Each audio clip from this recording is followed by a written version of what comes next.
طه ما أنزلنا عليك القرآن لتشقى إلا تذكرة لمن يخشى تنزيلا ممن خلق الأرض والسماوات العلا. طه مونږ دا قرآن پر تا باندې د دې لپاره نه دی نازل کړی چې ته په کړاو واخته شي. دا خو د هر هغه چا لپاره یوه یادونه ده چې وویریږي. د هغه ذات له لوري نازل کړی شوی دی چې ځمکه او هسک آسمانونه یې پیدا کړي. الرحمن على العرش استوى هغه زیات مهربان د کائناتو د باچاهۍ پر تخت حکم چلوونکی دی.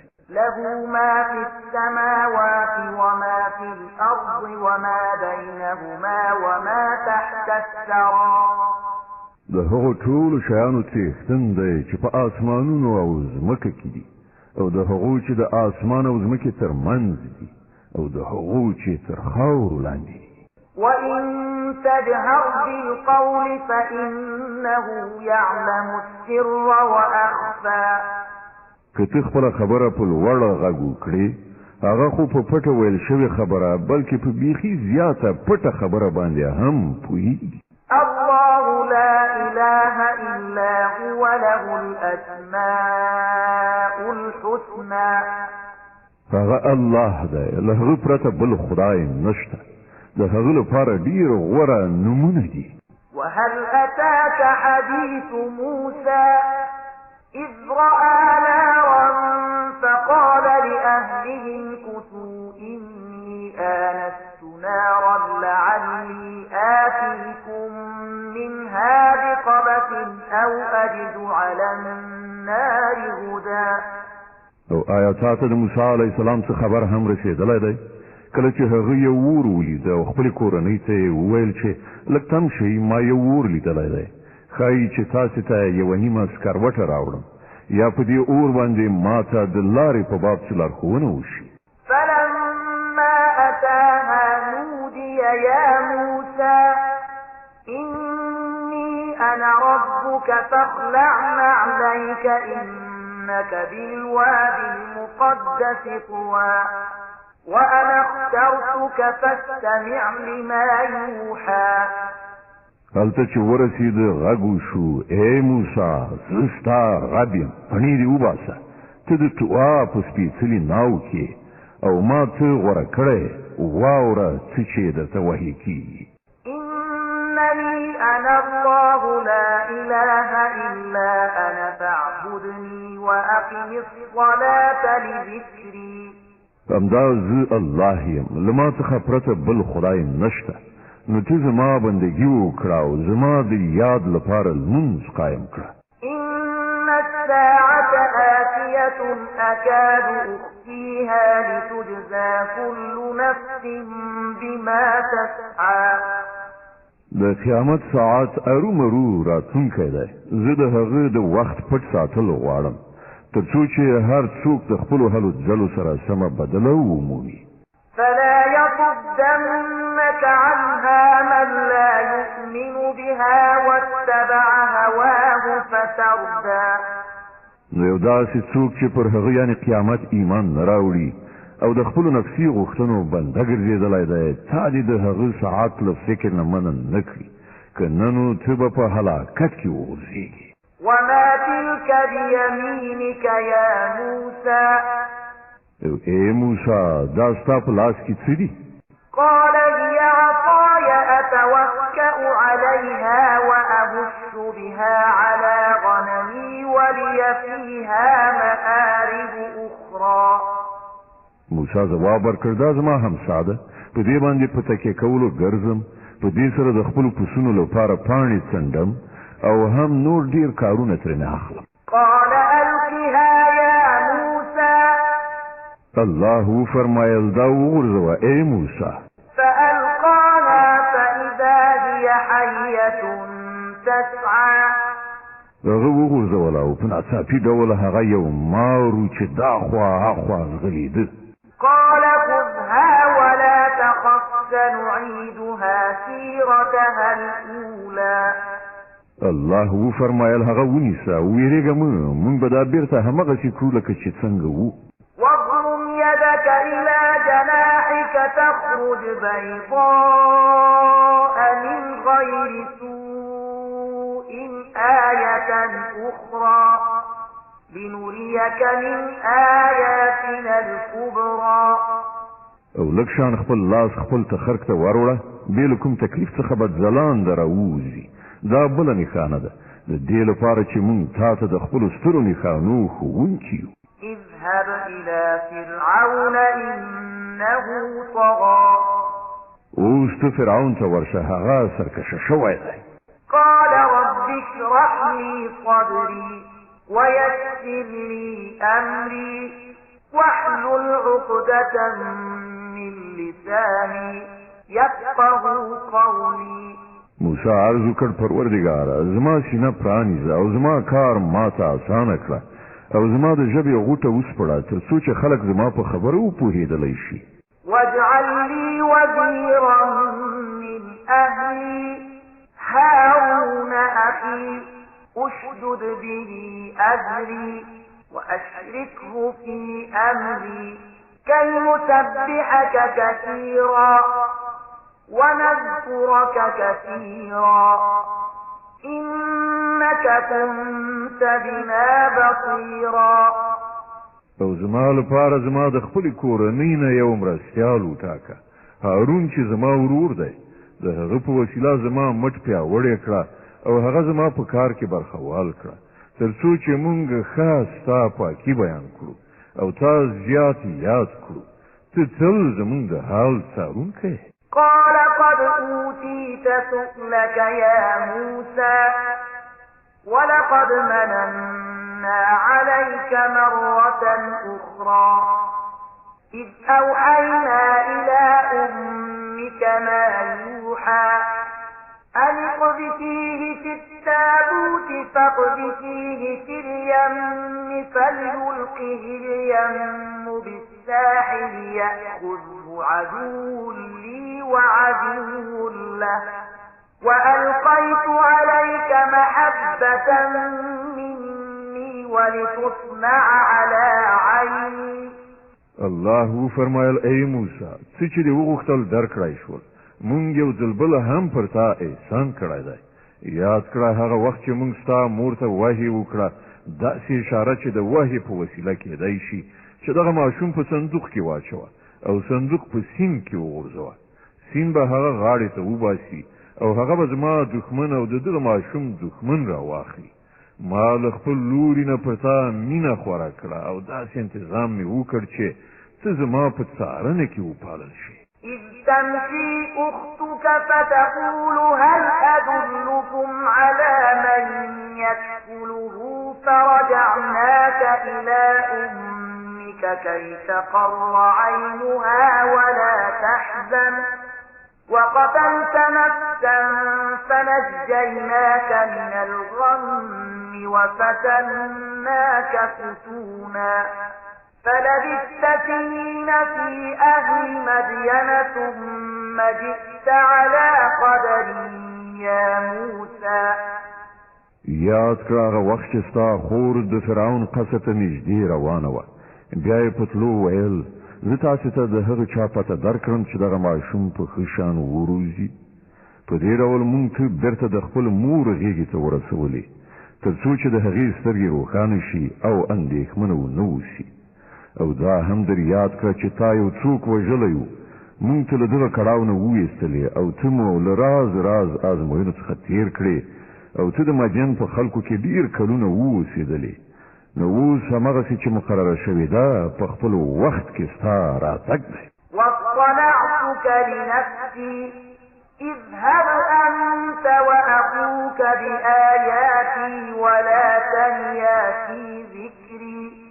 ای موسی ما ته د خپل کار لپاره برابر کړی، زه ته او ستا ورور زما د نښانو سره او پام کوئ تاسې زما په یاد کې لنډون مه کوئ. اذهبا إلى فرعون إنه طغى فقولا له قولا لينا لعله يتذكر أو يخشى زی تاسو دواړه فرعون ته ورشي چې هغه سرکشه شوی دی له هغه سره په نرمۍ خبرې وکړي ښایي چې هغه نصیحت ومني یا وویریږي قال ربنا إننا نخاف أن يفرط علينا أو أن يطغى دواړو عرض وکړ پروردګاره موږ ویریږو چې هغه به پر موږ زیاتی وکړي یا به یرغل وکړي قال لا تخافا إنني معكما أسمع وأرى الله و فرمایل مو ویریږئ زه له تاسو سره یم هر څه اورم او وینم فأتياه فقولا إنا رسولا ربك فأرسل معنا بني إسرائيل ولا تعذبهم قد جئناك بآية من ربك والسلام على من اتبع الهدى غته ورشي وایاست چې مونږ ستاسو رب استاجي بني اسرائیل مونږ سره تلو ته پرېږده او هغوی مره بړوه مونږ تا ته ستاسو رب له نښانې سره راغلي یو او سلامتی ده د هغه چا لپاره چې د سمې لارې پیروي غوره کړي إنا قد أوحي إلينا أن العذاب على من كذب وتولى مونږ ته په وحي سره ښودل شوې ده چې عذاب دی د هغه چا لپاره چې د دروغو نسبت وکړي او مخ واړوي قال فمن ربكما يا موسى فرعون وویل ښه نو بیا ستاسو دواړو رب څوک دی ای موسی قال ربنا الذي أعطى كل شيء خلقه ثم هدى موسی جواب ورکړ زمونږ رب هغه ذات دی چې هر شي ته د هغه خپل ساختمان ورکړ بیا یې ورته لار وښودله قال فما بال القرون الأولى فرعون وویل او پخوا چې کوم نسلونه تیر شوي دي نو د هغو څه حالت و قال علمها عند ربي في كتاب لا يضل ربي ولا ينسى الذي جعل لكم الأرض مهدا وسلك لكم فيها سبلا وأنزل من السماء ماء فأخرجنا به أزواجا من نبات شتى موسی وویل د هغې علم زما له رب سره په یو کتاب کې ساتل شوی دی زما رب نه غلطي کوي نه هیرجن دی همغه ذات چې ستاسو لپاره د ځمکې فرش وغوړوله او په هغې کې ستاسو د تګ لارې جوړې کړې او له پاسه یې اوبه وورولې بیا یې د هغو په وسیله راز حاصلات راوټوکول كلوا وارعوا أنعامكم إن في ذلك لآيات لأولي النهى وخورئ او خپل څاروي هم وڅروئ بېشکه په دې کې د هوښیارانو لپاره ډېرې نښانې دي منها خلقناكم وفيها نعيدكم ومنها نخرجكم تارة أخرى له همدې ځمکې نه مونږ تاسې پیدا کړي یاست همدې ته به مو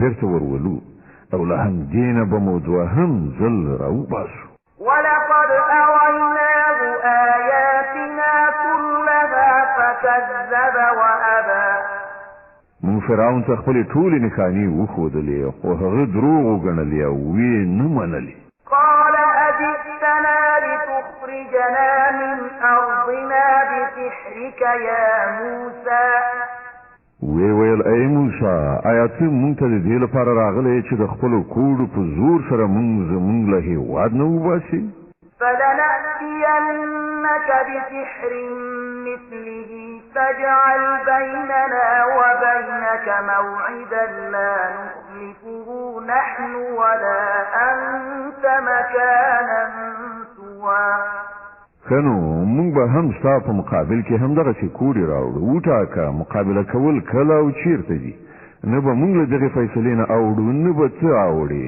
په هوار میدان کې راوړاندې شو قال موعدكم يوم الزينة وأن يحشر الناس ضحى موسی وویل د جشن ورځ وټاکله شوه او خلک یې د لمر له راپورته کېدو سره غونډ وي. فتولى فرعون فجمع كيده ثم أتى. فرعون وګرځېد خپلې ټولې دسیسې راټولې کړې او مقابلې ته راغی. قال لهم موسى ويلكم لا تفتروا على الله كذبا فيسحتكم بعذاب وقد خاب من افترى. موسی په عین وخت کې مقابل لوري ته په خطاب وویل ای اجل نیولو پر الله باندې د دروغو تورونه مه تړئ کنه نو یو سخت عذاب به تاسې تباه کړي. دروغ چې هر چا وتړل هغه نامراده شو. فتنازعوا امرهم بينهم واسروا النجوى. د دې په اورېدو د هغو په منځ کې نظري شخړه راغله او هغوی په خپلو کې په پټو پټو مشورو لاس پورې کړ. قالوا إن هذان لساحران يريدان أن يخرجاكم من أرضكم بسحرهما ويذهبا بطريقتكم المثلى. په پای کې ځینو خلکو وویل چې دا دواړه خو صرف کوډګران دي. د دوی هدف دا دی چې د خپلو کوډو په زور سره ستاسې لاس ستاسې له هېواد نه وباسي او ستاسې د ژوند مثالي کړنلارې ته خاتمه ورکړي.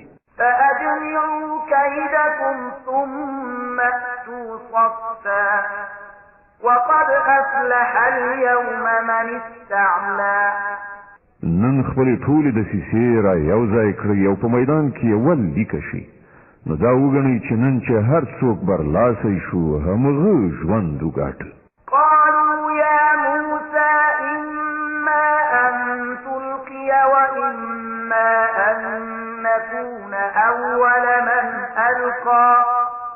کوډګر وویل ای موسی تی غورځوي او که مخکې یې مونږ وغورځو. قال بل ألقوا فإذا حبالهم وعصيهم يخيل إليه من سحرهم أنها تسعى فأوجس في نفسه خيفة موسى. موسی وویل نه تاسې وغورځوئ. په ناڅاپي ډول د هغو رفیقانې او همساګانې د هغو د کوډو په زور سره موسی علیه السلام ته ځغلېدونکي وبرېښېدلې او موسی په خپل زړه کې ووېرېد. قلنا لا تخف إنك أنت الأعلى. مونږ وویل مه وېرېږه همدا ته به برلاسی شي. وألق ما في يمينك تلقف ما صنعوا إنما صنعوا كيد ساحر ولا يفلح الساحر حيث أتى. وغورځوه څه چې ستا په لاس کې دي اوس د دوی ټول مصنوعي شیان تېروي. دوی چې څه جوړ کړي راوړي دي دا خو د کوډګر ټګي ده او کوډګر هیڅکله نشي بریالی کېدی که په هره بڼه راشي. فألقي السحرة سجدا قالوا آمنا برب هارون وموسى. په پای کې هم داسې وشول چې ټول کوډګران په سجده پرېوتل او غږ یې وکړ موږ د هارون او موسی رب ومانه. قال آمنتم له قبل أن آذن لكم إنه لكبيركم الذي علمكم السحر فلأقطعن أيديكم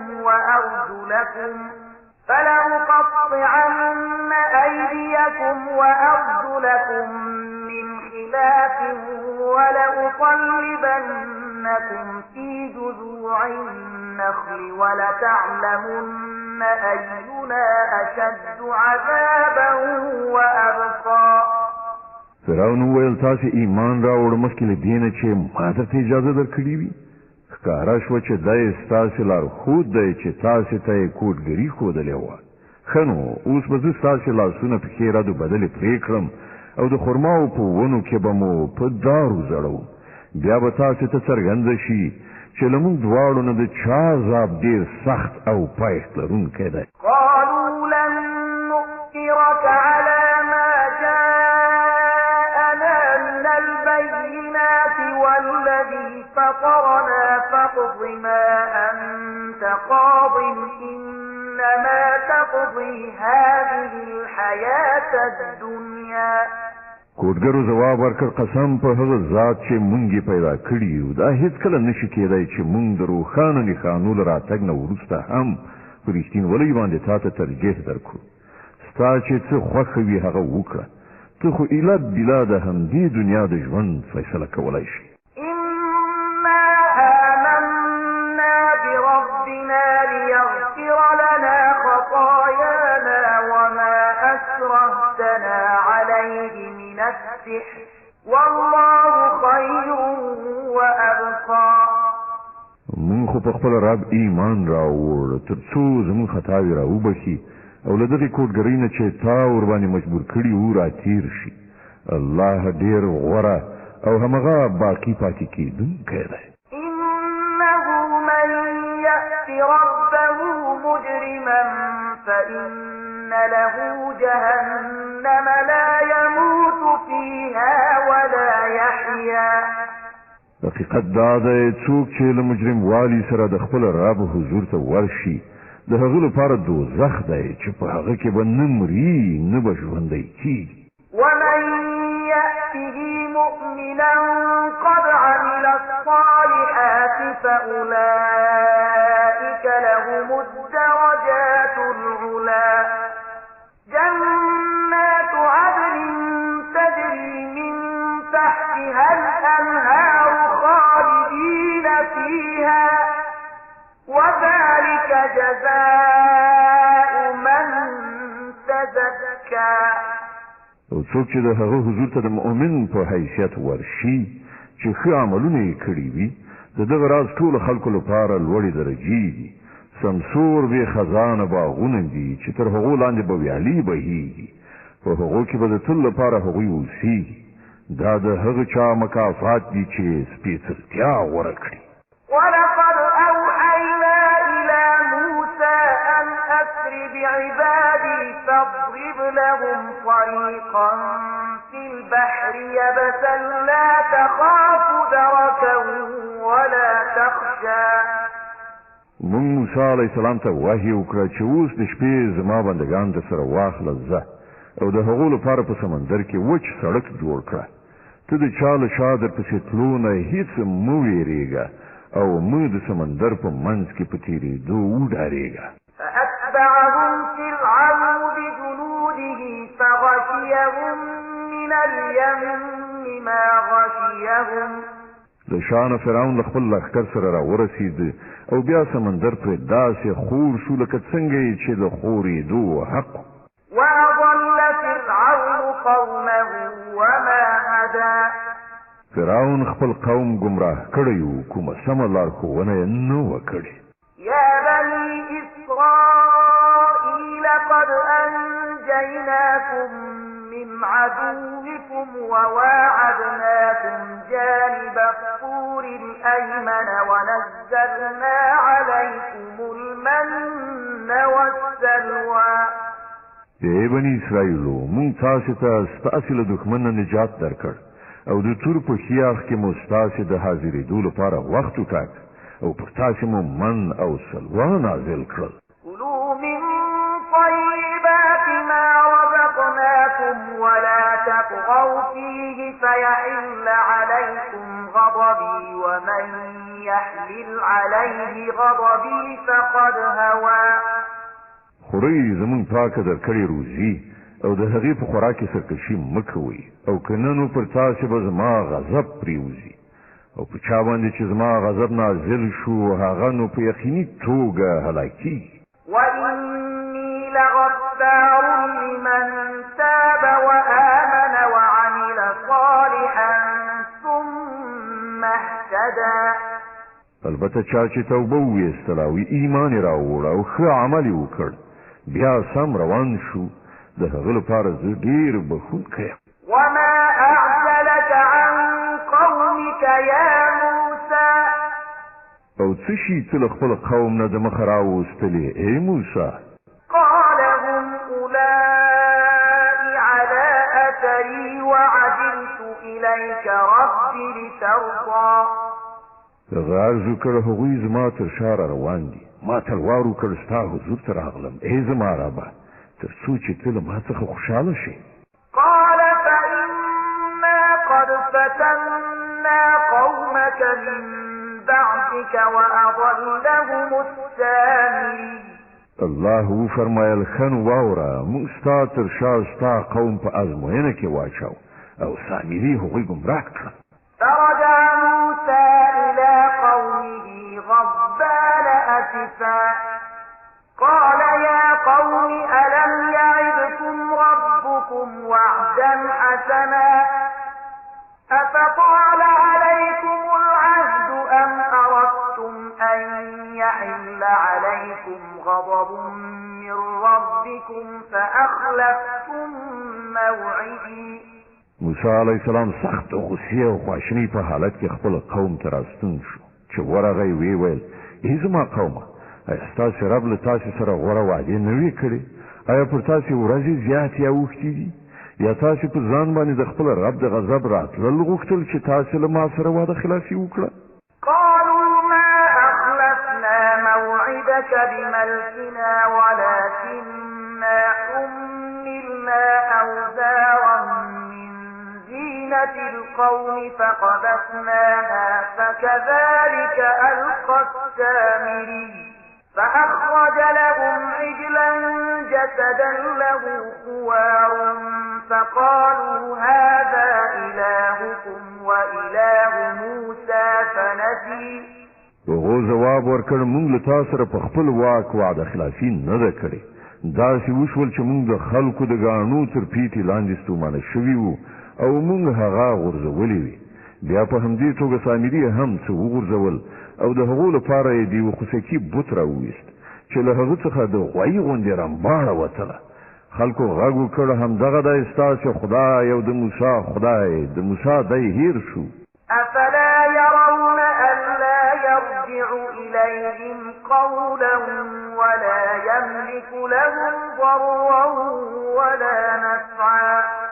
آیا هغوی نه لیدل چې نه هغه د هغو د خبرې ځواب ورکوي او نه هغو ته د ګټې او تاوان رسولو څه واک وس لري؟ ولقد قال لهم هارون من قبل يا قوم إنما فتنتم به وإن ربكم الرحمن فاتبعوني وأطيعوا أمري. هارون علیه السلام د موسی علیه السلام له راتګ نه مخکې هغو ته ویلي وو چې ای خلکو تاسې د دوی له امله په فتنه کې غورځېدلي یئ. ستاسې رب خو ډېر زیات مهربان دی نو تاسې زما پیروي وکړئ او زما خبره ومنئ.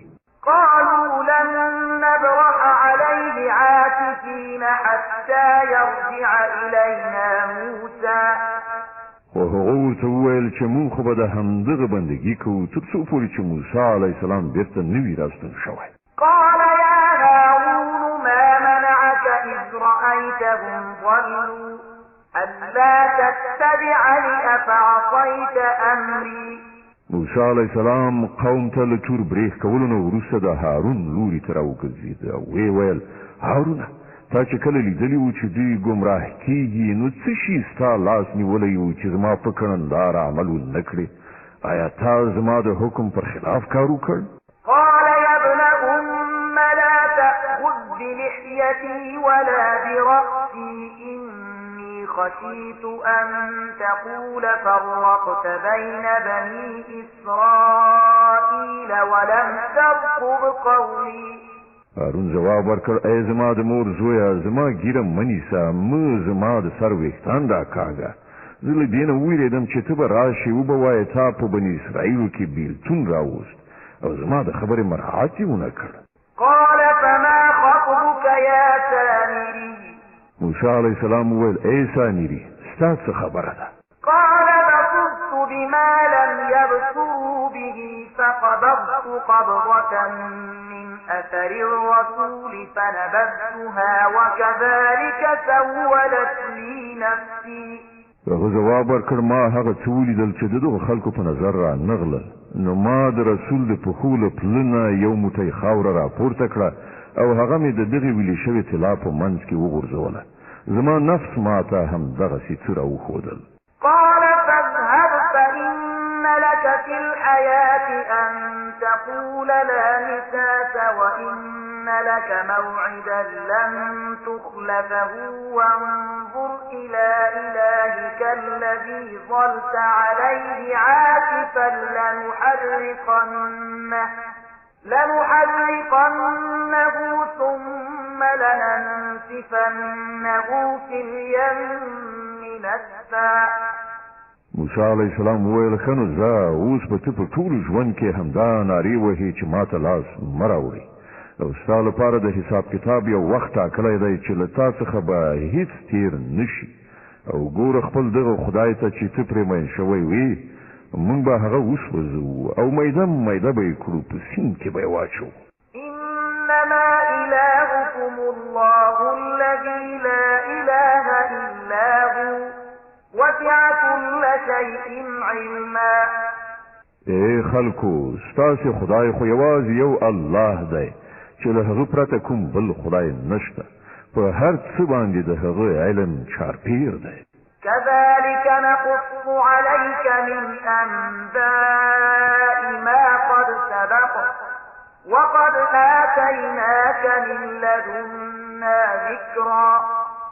اے محمد صلی الله علیه وسلم په دغه شان موږ د مخکې تیر شو حالاتو خبرونه تاسو اورو او موږ خاص له خپل لوري نه یو ذکر یعنی د نصیحت درس درکړی دی. من أعرض عنه فإنه يحمل يوم القيامة وزرا خالدين فيه وساء لهم يوم القيامة حملا. څوک چې له دې نه مخ واړوي هغه به د قیامت په ورځ د ګناه دروند پیټی پورته کړي او دغه راز ټول خلک به د تل لپاره د خپل درانده پیټي په عذاب کې اخته اوسیږي او د قیامت په ورځ به د هغو لپاره د دغه جرم د مسؤلیت پیټی ډېر ربړونکی پیټی وي. يوم ينفخ في الصور ونحشر المجرمين يومئذ زرقا. په هغه ورځ چې کله شپېلۍ پوکړه شي او موږ به مجرمان په دې حال کې ایثار راولو چې د هغو سترګې به هیبت وهلې رډې ختلې وي. يتخافتون بينهم إن لبثتم إلا عشرا. په خپلو منځو کې به پټ پټ ووایي چې په دنیا کې به تاسې اله بلا لس ورځې تېرې کړې وي. نحن أعلم بما يقولون إذ يقول أمثلهم طريقة إن لبثتم إلا يوما. مونږ ته ښه معلومه ده چې هغوی به څه وایي. مونږ په دې هم پوهیږو چې له هغو څخه چې څوک ډېر زیات په احتیاط سره حسابونکي وي هغه به ووایي چې نه ستاسې د دنیا ژوند کې یوه ورځ ژوند و. ويسألونك عن الجبال فقل ينسفها ربي نسفا فيذرها قاعا صفصفا لا ترى فيها عوجا ولا أمتا. دوی له تا نه پوښتنه کوي چې په هغه ورځ به دغه غرونه چېرته لاړ شي.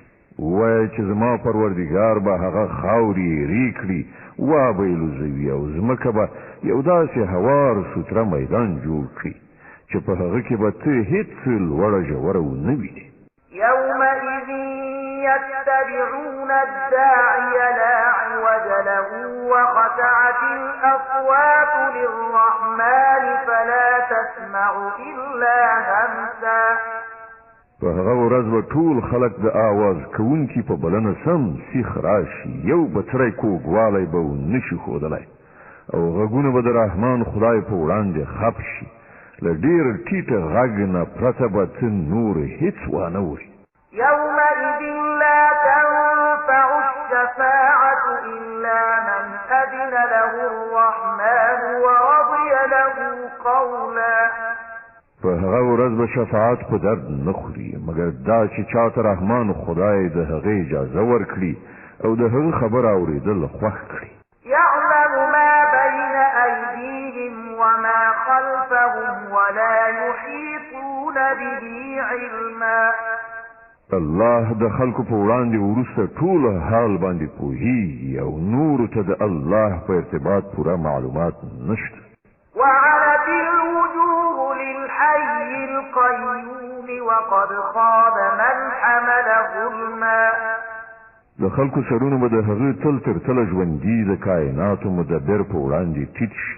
نامراده به وي په هغه وخت کې چا چې د ظلم د ګناه پیټه یې راخیستی وي. ومن يعمل من الصالحات وهو مؤمن فلا يخاف ظلما ولا هضما.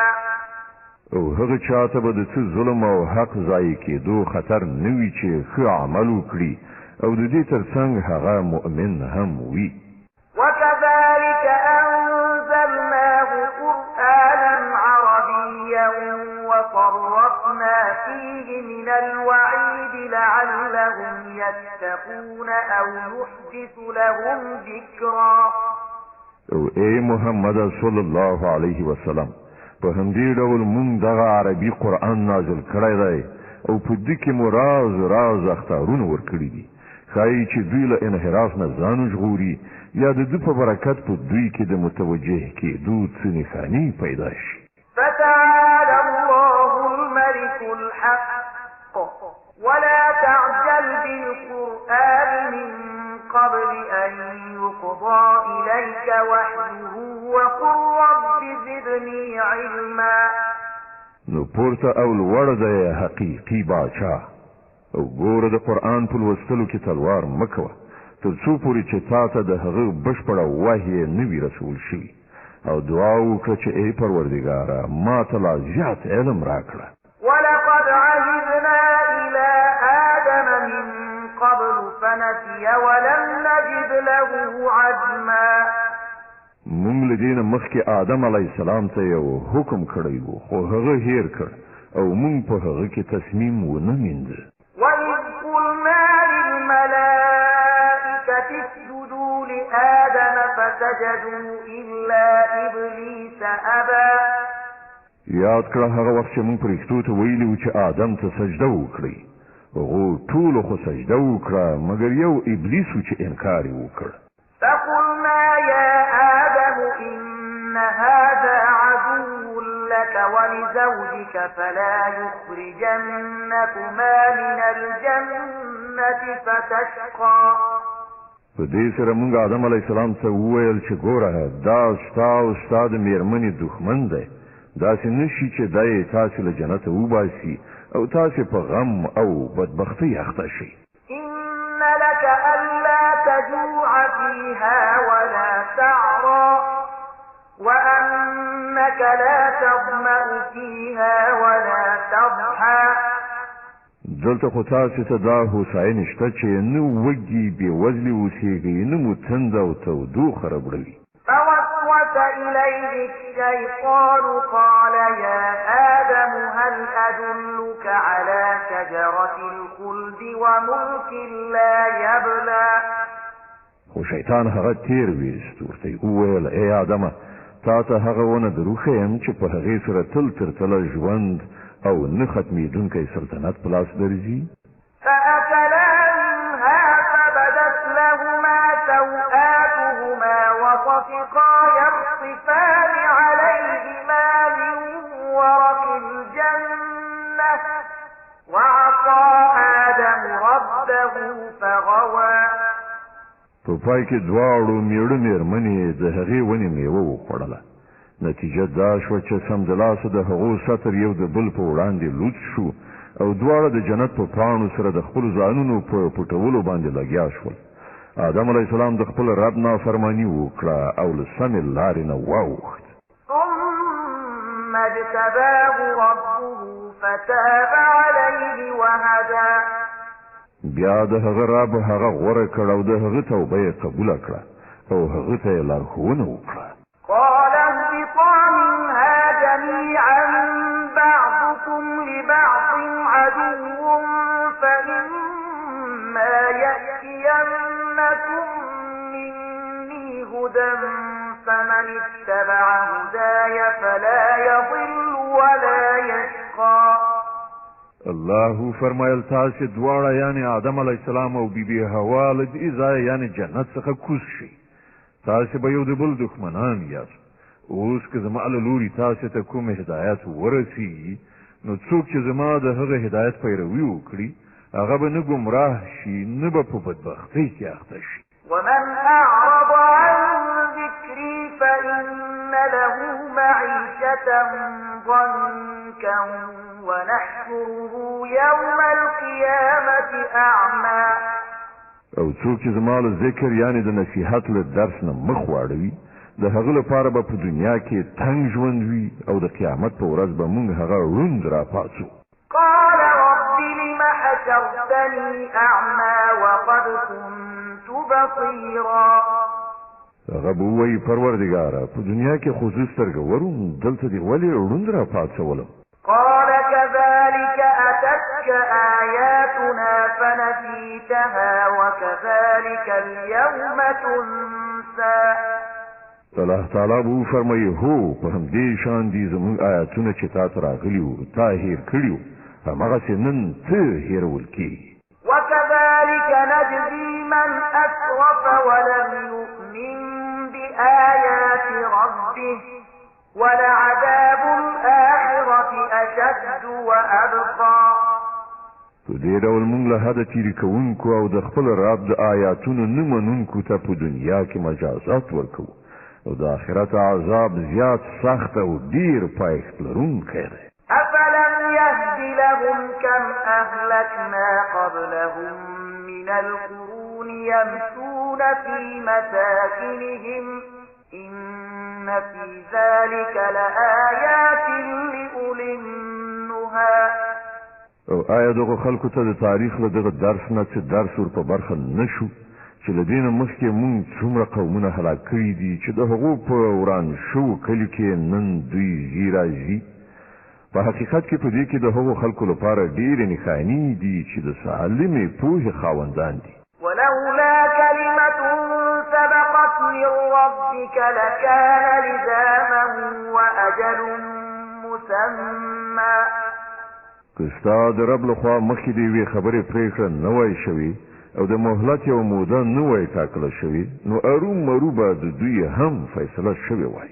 فاصبر على ما يقولون وسبح بحمد ربك قبل طلوع الشمس وقبل غروبها ومن آناء الليل فسبح وأطراف النهار لعلك ترضى.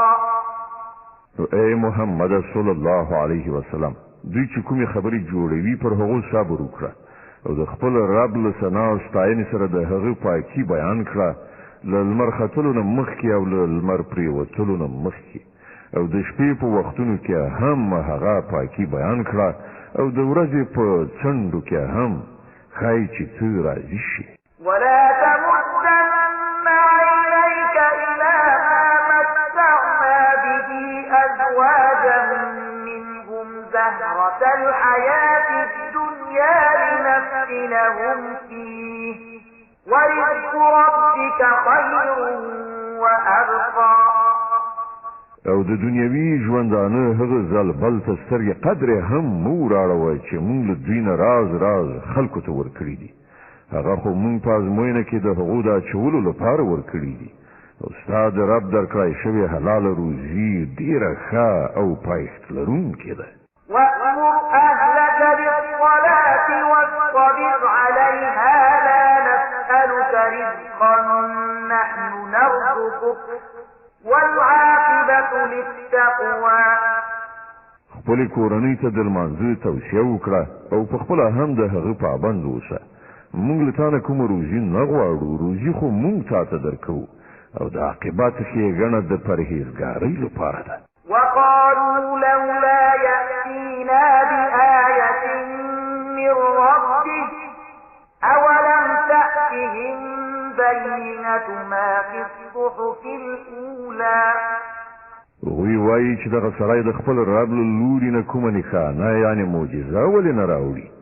آیا دوی ته د مخکنیو صحیفو ټولې ښوونې په څرګند ډول بیان شوې نه دي راغلي؟ ولو أنا أهلكناهم بعذاب من قبله لقالوا ربنا لولا أرسلت إلينا رسولا فنتبع آياتك من قبل أن نذل ونخزى. که موږ د هغه له راتګ نه مخکې دوی په کوم عذاب سره هلاک کړي وای نو بیا به هم دوی ویل چې ای زموږ پروردګاره تا موږ ته کوم پیغمبر ولې راونه لیږي چې موږ له ذلیل کېدو او رسوا کېدو نه مخکې ستا د آیتونو پیروي غوره کړې وای. قل كل متربص فتربصوا فستعلمون من أصحاب الصراط السوي ومن اهتدى. ای محمد صلی الله علیه وسلم دوی ته ووایه هر یو د چارې عاقبت ته سترګې په لاره دی نو اوس منتظر اوسئ ډېر ژر به در معلومه شي چې څوک په سمه لاره تلونکي دي او څوک د هدایت موندونکي دي.